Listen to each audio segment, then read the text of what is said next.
ایک बड़ी मशहूर चाइनीज कहावत है, चाइनीज की एक मशहूर कहावत है आमिर साहब, बड़ी गहरी बात है।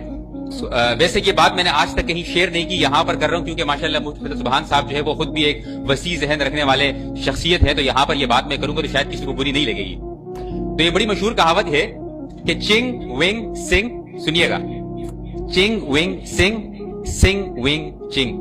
बड़ी गहरी बात है, गहरी बात है ना सर, समझ आई आपको? अफसोस की बात यह है कि मैंने इतनी गहरी बात कर दी, आप में से किसी को भी समझ नहीं आई। और इससे बड़े अफसोस की बात यह है कि मुझे खुद नहीं पता मैं क्या कह रहा था। ये मैंने इसलिए कहा, सिर्फ एक मिसाल देना चाहता हूं कि अगर आप जितनी भी गहरी, जितनी भी हक वाली बात करें, उसको उस महफिल के मिजाज के मुताबिक नहीं करेंगे, लोगों को जो जबान समझ आती है उसके मुताबिक नहीं करेंगे, आप चीखते रहें, चिल्लाते रहें, किसी को कोई फर्क नहीं पड़ेगा।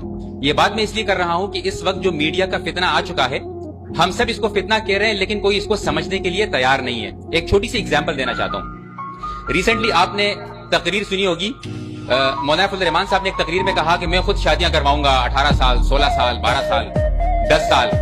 तो मीडिया ने क्या किया कि सिर्फ वो 10 साल वाला जो लफ्ज था उसको ब्रेकिंग न्यूज बना दिया। बदकिस्मती की बात यह है कि मैं देख रहा हूं कि हमारे मजहबी तबके के जो लोग सोशल मीडिया पर मौजूद हैं वो बड़ी गलीज किस्म की जबान इस्तेमाल कर रहे थे।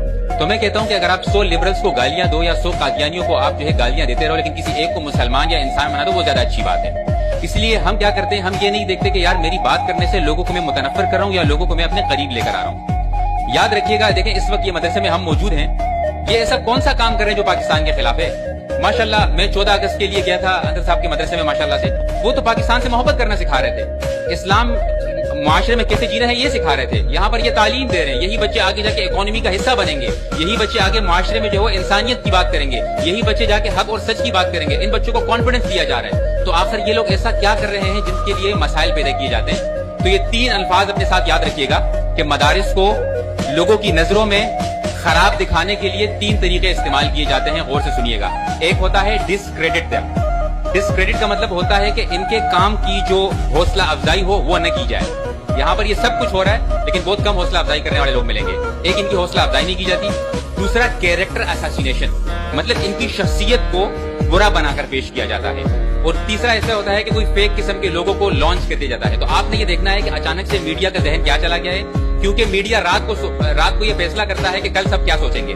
जो ब्रेकिंग न्यूज आती है हम सब वो सोचने लग जाते हैं। तो आपने हमेशा जो भी ब्रेकिंग न्यूज आए, कोई नया स्कैंडल आए और आप सोशल मीडिया पे हो, तो अपने जहन में एक 24 आवर्स रूल रख दीजिए, 24 घंटे का रूल। इसका मतलब ये है कि कोई भी नई खबर, नया स्कैंडल, नया मामला आ जाए, 24 घंटे इंतजार कीजिए कि मैं जरा इसके बारे में